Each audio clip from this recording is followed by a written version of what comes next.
My methods are too traditional for our new direction, she explained during my termination. We need digital-first leadership. My name is Garrett Walsh.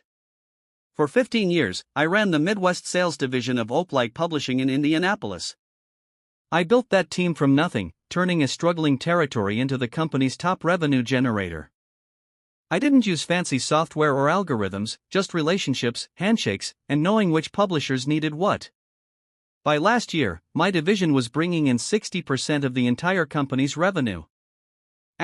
What happens when a new CEO ignores that kind of success? Stay tuned to Jake's Revenge to find out. Not that anyone at the executive level seemed to notice until the quarterly reports landed on their desks. When Veronica Bennett took over as CEO 6 months ago, she arrived with PowerPoint presentations and consultants in expensive suits. Every meeting became about digital transformation and disrupting the traditional publishing model. She'd never worked in publishing before. Came from some tech company in San Francisco. But the board loved her vision. I kept my head down, kept delivering results, but I could feel her eyes on me during leadership meetings. I was the oldest director there, the only one who still kept a physical calendar and visited clients in person instead of scheduling Zoom calls. How long could I survive in a company racing toward a digital future? Keep watching Jake's Revenge to see how it unfolds. The summons came on a Monday morning. Her assistant, Jason, looked uncomfortable when he appeared at my office door.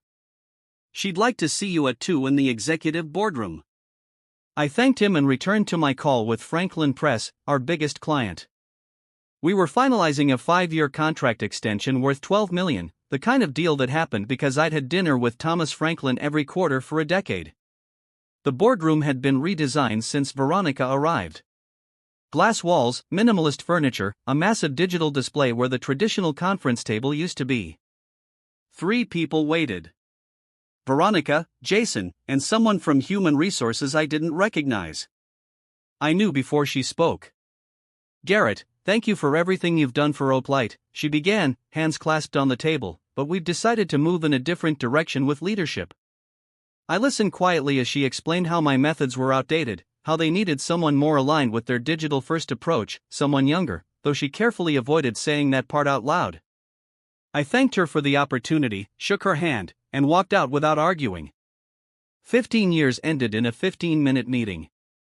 What Veronica didn't understand was that in publishing, especially with the old established houses that made up 80% of our business, trust wasn't built through algorithms or email campaigns.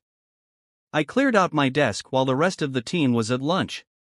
No goodbyes, no scene, just quiet dignity. But when I got to my car, I sat there for a long time staring at my phone. 3 missed calls from Thomas Franklin. He'd heard already. I started at Oaklight back when it was still called Midwestern Literary Partners. Small operation then, just 20 employees and a handful of regional clients. I'd come from Heritage Books after they were bought out by one of the big New York houses. I'd walked away from a corner office and a 6-figure salary because I hated what corporate publishing was doing to the industry. Robert Oaklight hired me personally. We don't need someone who can crunch numbers, he'd said. We need someone who understands that books are still made by people who care about what's between the covers. For the first 5 years, I rebuilt the division from scratch. Put 70,000 miles on my car visiting every independent publisher between Ohio and Nebraska. I knew the names of their spouses, their kids. I went to weddings, funerals, retirement parties. Not because it was strategic, because that's who we were. By the time Robert retired and his son William took over, we'd grown 400%. William understood the business, even if he was more interested in the numbers than his father had been. He left me alone to run things my way. 3 years ago, when the board started talking about bringing in outside leadership to modernize operations, William fought them. But when cancer took him last year at 58, there was no one left to defend the old ways. The cracks started appearing before Veronica was even hired. Board meetings where the word antiquated kept coming up. Questions about why our team hadn't leveraged social media or implemented CRM optimization. Jacob, my assistant director, who I'd been grooming to take over one day, started getting invitations to strategy meetings I wasn't included in. He'd report back, uncomfortable with his new position as messenger. They're talking about restructuring, he'd told me 6 months ago. Creating a digital sales team separate from traditional channels. I should have seen it coming. Should have noticed when they hired 3 new digital engagement specialists and put them on my team without consulting me, or when they started reassigning my long-term clients to the new team without explanation. Thomas Franklin had called me personally when they took his account away from me. Some kid called me today, he'd said, told me he was my new account manager. Said they were streamlining their customer interface or some nonsense. What's going on over there, Garrett? Just some reorganization, I told him. Nothing to worry about. But I was worried. I just didn't know how to fight a battle when I didn't understand the weapons being used against me. The day after my termination, I sat in my home office staring at my phone. 17 missed calls, 32 text messages, 6 emails marked urgent, all from clients and industry contacts who'd heard the news. I hadn't told anyone yet, not even my wife, Catherine, who was visiting our daughter in Columbus. I wanted to process it alone first. The call that finally made me pick up came from Thomas Franklin. What the hell happened? He demanded, skipping any greeting. They're going in a new direction, I said, repeating the corporate line. Thomas spat. You are that company to most of us. Do they understand that? I didn't answer. I met with that new guy yesterday, he continued. Drew something. Spent 40 minutes showing me analytics and engagement metrics. Not once did he ask about our new historical fiction imprint. The one I told you was make or break for us this year. I closed my eyes, suddenly tired in a way that had nothing to do with sleep. They'll figure it out, Thomas. No, they won't, he replied. Because people like that never bother to learn what matters. They just impose their system and expect everyone to adapt. After we hung up, I opened my laptop and looked at the email Oaklight HR had sent with my severance details, 6 months' pay, health insurance for 90 days, a non-disparagement clause, and a non-compete that prevented me from working with any of our clients for 1 year. I nearly laughed. They thought they could legally prevent decades-old relationships from continuing with a single document. My phone buzzed again. Eleanor Jenkins from Riverstone Press this time. Another major client. Another friendship built over years of trust. I heard what happened, she said when I answered. It's their loss. When you're ready to talk about what's next, call me. By evening, I'd heard from 12 major clients representing over 40% of Oaklight's annual revenue. All expressing the same sentiment, loyalty to me, not to the company I'd no longer be part of. I sat in my backyard as the sun set, nursing a bourbon and turning over an idea that had started as a tiny seed that morning, but had grown with each conversation. They discarded me because my methods didn't fit their shiny new digital strategy. Because I built relationships instead of analyzing data, because my client book was filled with handwritten notes instead of CRM entries. But what if those outdated methods were exactly what those clients valued? What if the very thing Veronica Bennett saw as my weakness was actually my greatest strength? Can old-school methods outshine a digital empire? Don't miss the twist on Jake's revenge, I pulled out my phone and made a call to my attorney, Benjamin Weiss. Ben, I need you to look at something for me. A non-compete clause. They let you go? He asked, surprised. They did. And I think it might be the best thing that's ever happened to me. I didn't want revenge. I just wanted to keep doing what I'd always done, helping publishers connect with the right partners. And if Oaklight no longer valued that service, there were plenty of others who did. That night, for the first time since the termination meeting, I slept soundly. 2 weeks after my termination, I met with Benjamin in his downtown office. He'd reviewed my non-compete agreement and had news I didn't expect. It's essentially unenforceable, he said, sliding the document across his desk. They made a crucial mistake. The scope is too broad, the duration too long, and most importantly, they can't prevent you from using general knowledge and skills in your industry. So, I could start my own consulting firm. I asked. You could, Benjamin nodded. But there's a catch. They'll still sue you if you try. Even if they ultimately lose, they can make the process expensive and painful. I considered this. Oaklight had deep pockets and a board that wouldn't hesitate to use them against a perceived threat. What if I don't approach any clients directly? I asked. What if I just become available? Benjamin smiled. That's a different story entirely. The next day, I filed paperwork to establish Walsh Publishing Consultants. No website, no marketing materials, no outreach campaign, just a legal entity that could accept payments and provide services. 3 days later, Thomas Franklin called me. I hear you've set up shop, he said without preamble. News travels fast, I replied. In this business, like wildfire. Listen, I need help with our winter catalog strategy. Oaklight's new team is pushing us toward academic markets, but my instinct says we should double down on our historical series. I need someone who understands both the numbers and the readers. I'm still figuring out my next steps, Thomas. 15,000 for 2 months of strategic guidance, he countered. No direct competition with Oaklight's services, just helping us make good decisions. It was a generous offer and carefully structured to avoid direct conflict with my non-compete. But still, I hesitated. I need to think about it. Don't think too long, Thomas said. We're making decisions next week. After hanging up, I received an unexpected call from Jacob, my former assistant director. Can we meet? He asked, his voice hushed. Not at the office. Someplace quiet. We agreed on a small coffee shop near Eagle Creek Park, well away from downtown and the publishing scene. Jacob looked nervous when he arrived, constantly checking over his shoulder. It's bad, he said once we'd secured a corner table. They promoted me to your position, but I'm just a figurehead. All the real decisions are coming from the new digital team. That's not surprising, I replied. No, you don't understand. They're systematically dismantling everything you built. They've reassigned all your major accounts to the digital team. They're implementing a mandatory CRM system that none of the older sales reps can navigate. 3 people have quit already. I took a sip of my coffee, keeping my expression neutral. And the clients? I asked. Jacob glanced around again before leaning in. They're furious. Riverstone is threatening to walk.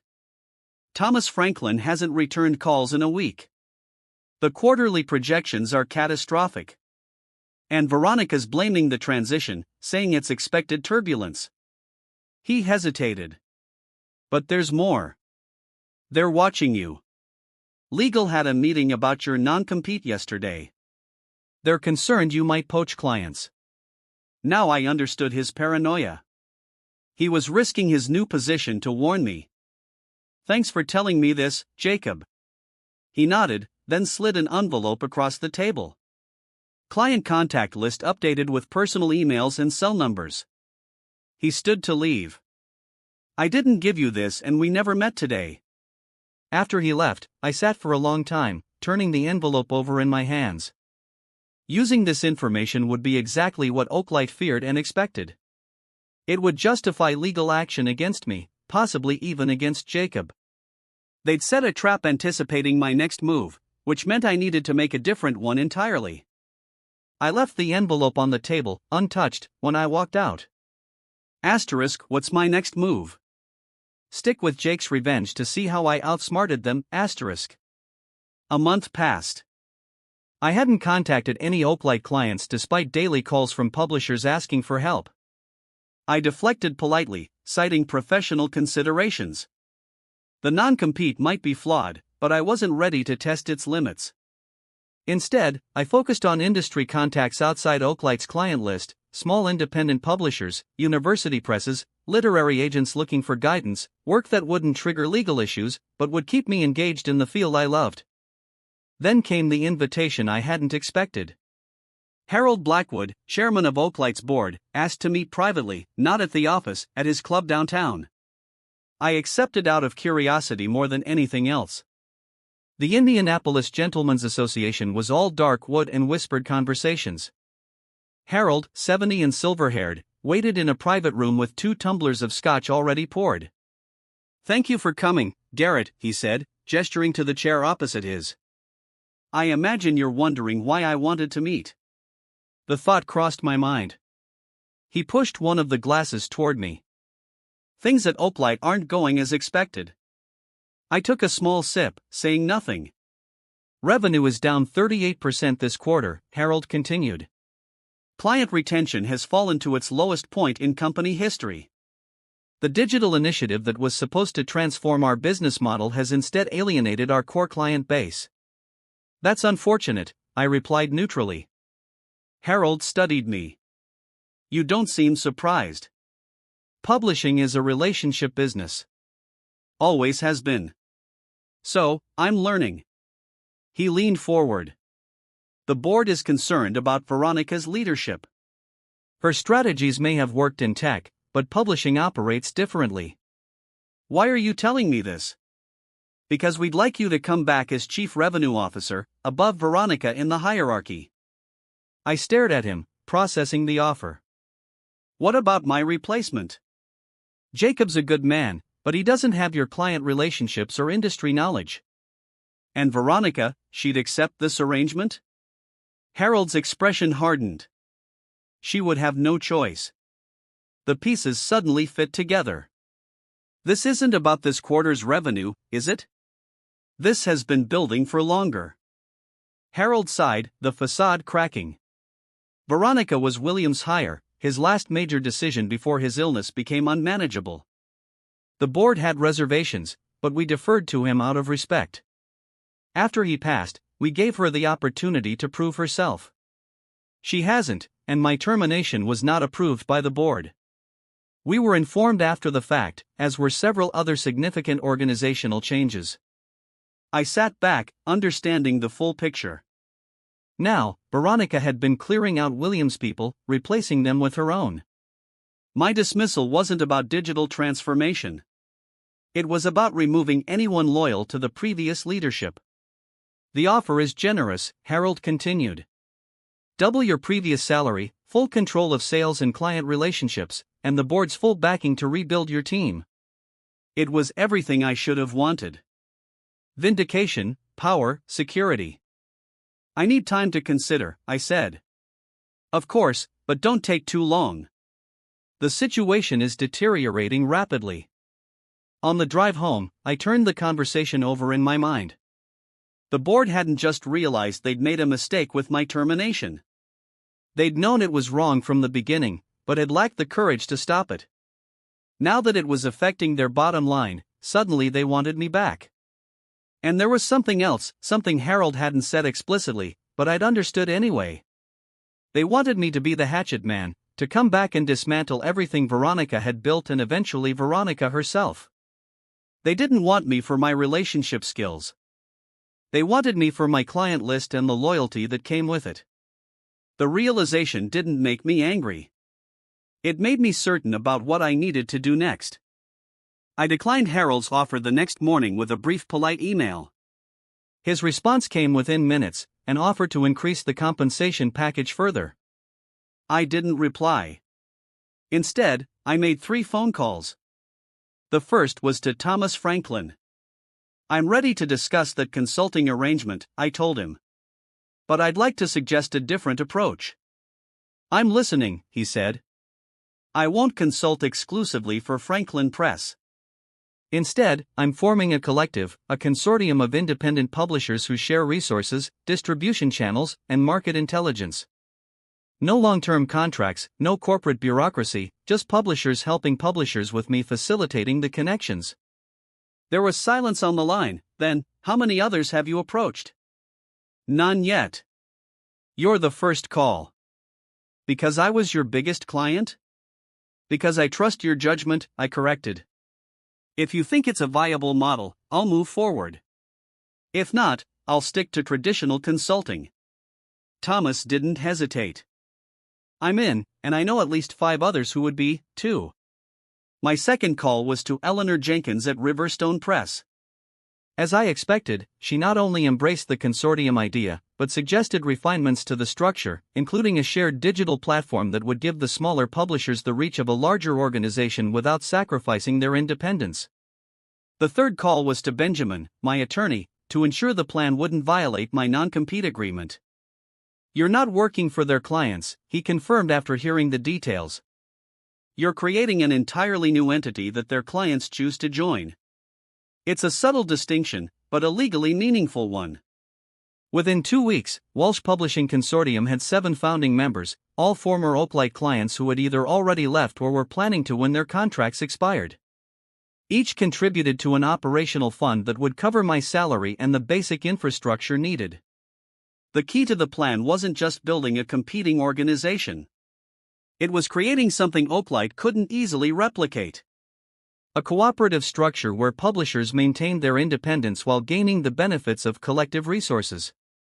No one appointed me CEO or gave me a fancy title.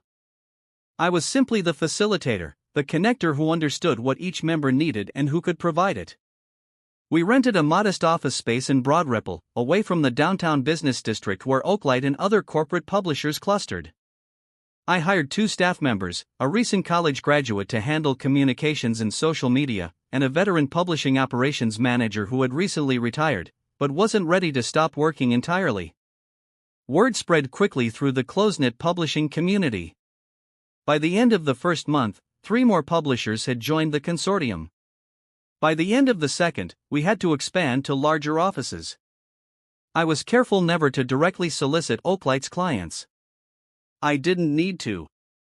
They came to us, drawn by the success stories they were hearing and the frustrations they were experiencing with the digital-first approach that ignored the personal relationships at the heart of publishing. Asterisk, how did I turn their mistake into a movement? Find out on Jake's Revenge, asterisk. Jacob called one evening in late September, 2 months after we'd launched. "They know what you're doing," he said without preamble. "Veronica's furious. She's talking about legal action." "We haven't violated any agreements," I replied calmly. "That won't stop her from trying." He paused. "There's a board meeting tomorrow. Quarterly results. It's going to be ugly." "That's not my concern anymore, Jacob." "I know," but he hesitated. "I thought you should know. And I wanted to ask, is there room for one more at your new venture? I've reached my breaking point here." I smiled to myself. Everything was proceeding exactly as I'd anticipated. Not because I was seeking revenge, but because I understood the industry in a way Veronica never would. "Come by the office tomorrow," I told him. "We'll talk." The quarterly earnings call in October told the story. Numbers never lie. Oaklight Publishing reported a 45% drop in revenue compared to the same quarter the previous year.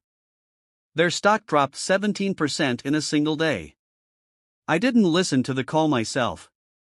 I was in a strategy meeting with 15 consortium members planning our collective approach to the upcoming industry conference in Chicago. But Thomas texted me the highlights. Veronica blaming market disruption and transitional challenges. No mention of the elephant in the room, that their biggest clients jumped ship. Later that afternoon, my phone rang with a number I didn't recognize. "Is this Garrett Walsh?" A woman's voice asked. "Speaking. This is Patricia Harrington from the Oaklight Board of Directors." Her tone was clipped, formal. "I'm calling to inform you that we've voted to waive your non-compete agreement effective immediately.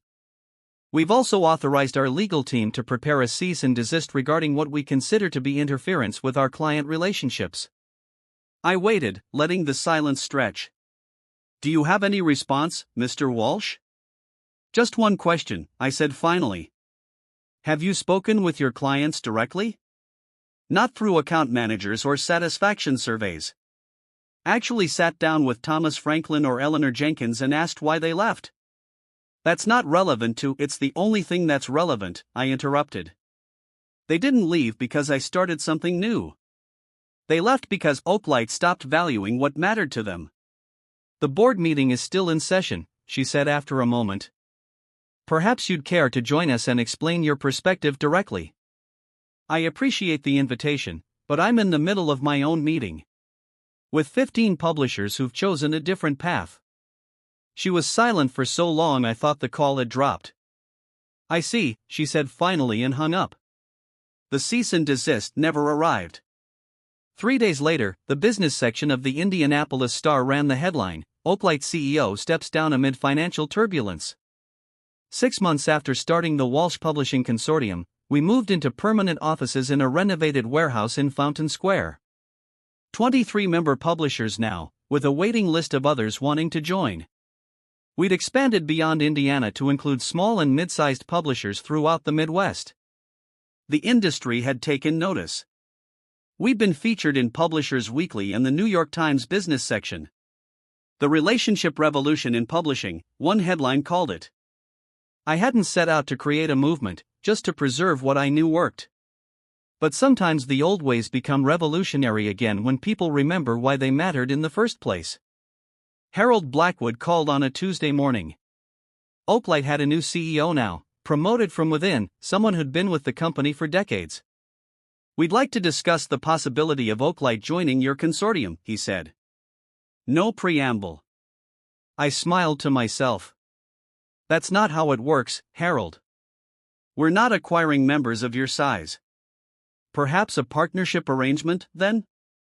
"I'll bring it to our leadership council," I told him, though I already knew what the answer would be. The publishers who joined us had done so precisely to escape the corporate approach Oaklight represented. After hanging up, I walked through our open office space. No executive suite for me, just a desk among the others where I could be part of the daily conversations that kept us connected to what mattered.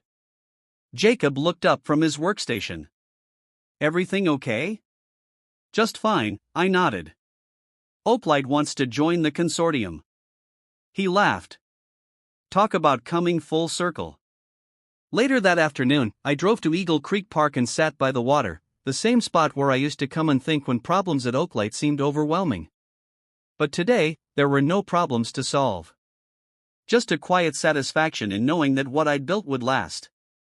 Not because it was revolutionary or disruptive, but because it was built on something that never really changes, people trusting people who've earned it. Sometimes getting fired is the best thing that can happen to you. Not because it leads to revenge, but because it forces you to build something more authentic than what you left behind. Want more stories of triumph over corporate chaos? Subscribe to Jake's Revenge for the best underdog victories.